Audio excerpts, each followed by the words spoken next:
Hello everyone, welcome back to my channel. आज हम आप लोग के लिए इस वीडियो में कुछ स्पेशल बताने वाले हैं। जैसे कि हम आप लोग को दिखाते हैं, मेरी क्लाइंट्स हैं, इनकी थ्रेडिंग आप लोग देख सकते हैं। सामने से थोड़ी घनी है और बैक साइड जो है थोड़ा सा लाइट है, और इनकी थ्रेडिंग राउंड शेप में है। तो राउंड शेप में जैसे बहुत लोग की थ्रेडिंग होती है, तो वो कैसे हम शेप उसमें दें कि आप लोग को आसान हो। तो आप लोग इस वीडियो में लगातार बने रहिएगा। आज हम इस वीडियो में समझाने वाले हैं कि राउंड शेप कितने आसानी से आप लोग दे सकते हो। और राउंड शेप वैसे ही लोग बनवाते हैं, ऐसा नहीं है कि नहीं बनवाते राउंड शेप। और जो है ये जो हमारी स्ट्रेट होती है, स्ट्रेट थ्रेडिंग, सीधी थ्रेडिंग, यही लोग नहीं बनवाते हैं। राउंड शेप भी थ्रेडिंग बहुत लोग बनवाते हैं, बहुत लोग की राउंड ही शेप में थ्रेडिंग होती है।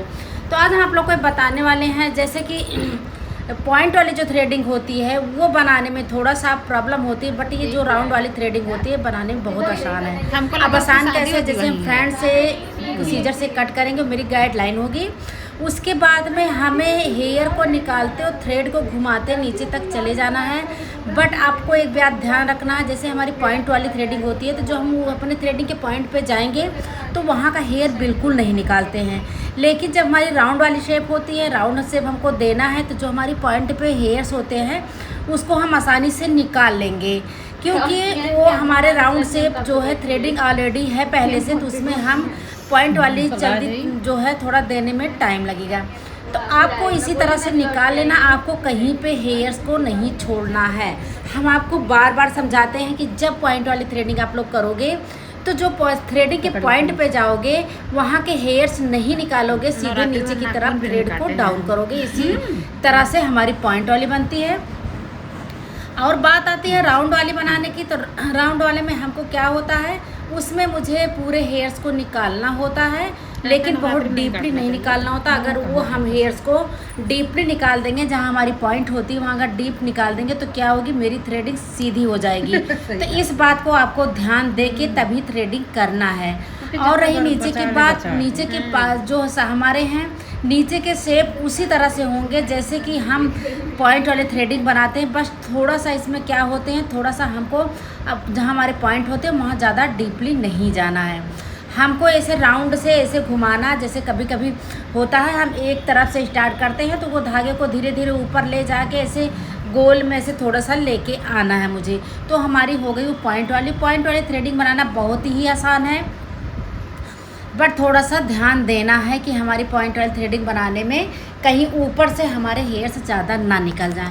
खास करके जैसे हमारे बिगनर्स हैं वो एक एक हेयर को निकालें, दो दो हेयर को निकालें। ऐसा नहीं है कि डायरेक्ट वो राउंड शेप देने के चक्कर में ऊपर के साइड के जो है ज़्यादा डीप में आ गए, तो हमारी वो थ्रेडिंग जब ऊपर से सीधी हो जाएगी तो हम कितना भी हम कोशिश करेंगे कि हम नीचे से ही हम राउंड शेप कर दें तो नहीं होगा। तो ये सारी बात को आप लोग को ध्यान देना है।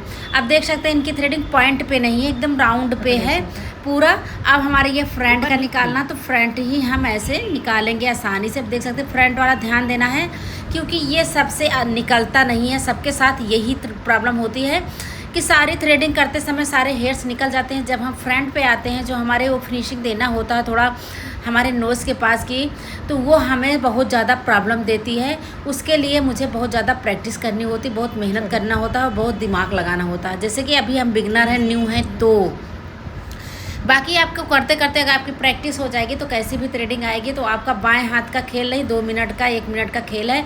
थ्रेडिंग बस लिए, देखिए उनका फेस, फटाफट आप लोग कर देंगे। बट हमें प्रैक्टिस करते समय ही हर चीज़ हमें बेसिक में सीखना है। जब तक हम प्रैक्टिस करते समय हमारी बेसिक नॉलेज नहीं होगी तो हम क्या करेंगे। जैसे कि अभी हमारी थ्रेडिंग आ गई, हमको पता नहीं है कि इनकी थ्रेडिंग पहले से राउंड शेप है कि सीधी है या इनकी जो है पॉइंट वाली है। तो ये हमें थोड़ी थोड़ी बात को ध्यान देना है कि ये थ्रेडिंग है कैसी इनको, और ये थ्रेडिंग हम और अच्छा कैसे बना सकते हैं। तो ये सारी बात को आपको ध्यान देके तभी थ्रेड को उठाना है और क्लाइंट्स को अच्छे से थ्रेडिंग कर देना है, ताकि क्लाइंट्स खुश हो जाए। जैसे कि ऐसे होता है कि कभी कभी क्लाइंट्स आते हैं, जब वो बोल देते हैं कि मैम मैं थ्रेडिंग और कहीं नहीं बनवाती हूँ या कोई भी सर्विस मैं कहीं नहीं लेती हूँ, आपका अगर सैलून जो है क्लोज़ भी रहता है तो मैं क्या करती हूँ, मैं आपके ही सैलून का वेट करती हूँ, मैं और कहीं नहीं जाती हूँ।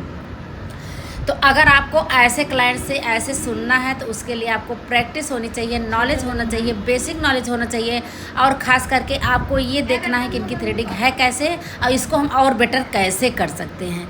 हमेशा ये सोचो कि जैसे है वैसे नहीं हम करें, उससे अच्छा कैसे होगा। जिस दिन आप लोग ये सोच लेंगे कि उससे अच्छा कैसे होगा, उस दिन आपका सैलून, आपकी सर्विस, आपका काम, आपका हर वो होगा, सब दिन प्रतिदिन वो आगे बढ़ता ही जाएगा। तो आप लोग को इस बात को ध्यान देना है कि हम हमेशा काम अच्छा ही करें। और अगर क्लाइंट्स मेरे पास आ रहा है, वो कहीं से आ रहा है, किसी सैलून से आ रहा है, तो उससे हम बेटर देने की कोशिश करें। कोशिश करना क्या है कि वो करना ही करना है। तो इसी तरह से अगर आप करेंगे तो आप जो है दिन प्रतिदिन आगे जाएंगे, आप पीछे मुड़ के नहीं देखेंगे और आपके सैलून में हमेशा कस्टमर का आना जाना लगा रहेगा।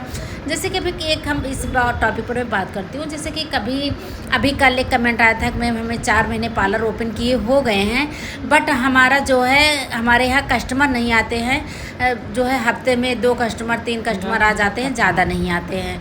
तो क्या करें इसके लिए? 4 महीने हो गए। तो डियर, हम आपको ये बोलना चाहेंगे कि आपके यहाँ अगर कस्टमर आ रहे हैं, 1-2 कस्टमर आ रहे हैं, वो कस्टमर लौट के आएँ, उनके लिए आपको सर्विस बेटर देना पड़ेगा। बेटर क्या देना? जैसे आपका न्यू सैलून है, तो न्यू सैलून में आपको क्या करना है?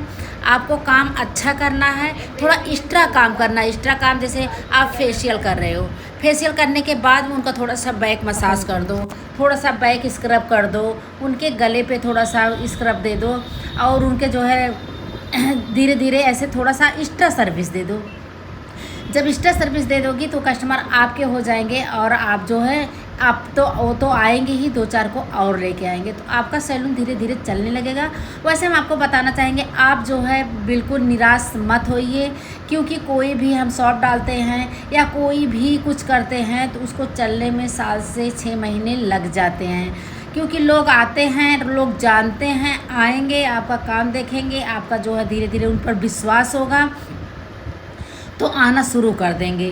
तो इसके लिए आप घबराइए नहीं। स्टार्टिंग में कस्टमर कम आते हैं क्योंकि उनको बिलीफ नहीं होता है, कितना भी अच्छा आप काम कर लोगे लेकिन ये होगा, अरे अभी ये तो न्यू सैलून जो है खोली हुई हैं, अगर हम थ्रेडिंग करवा लेंगे या कोई सर्विस हम ले लेंगे तो मेरा क्या होगा, मेरा ख़राब हो जाएगा, मेरा अच्छा होगा नहीं, पता नहीं ये अच्छा करती हैं कि नहीं करती हैं।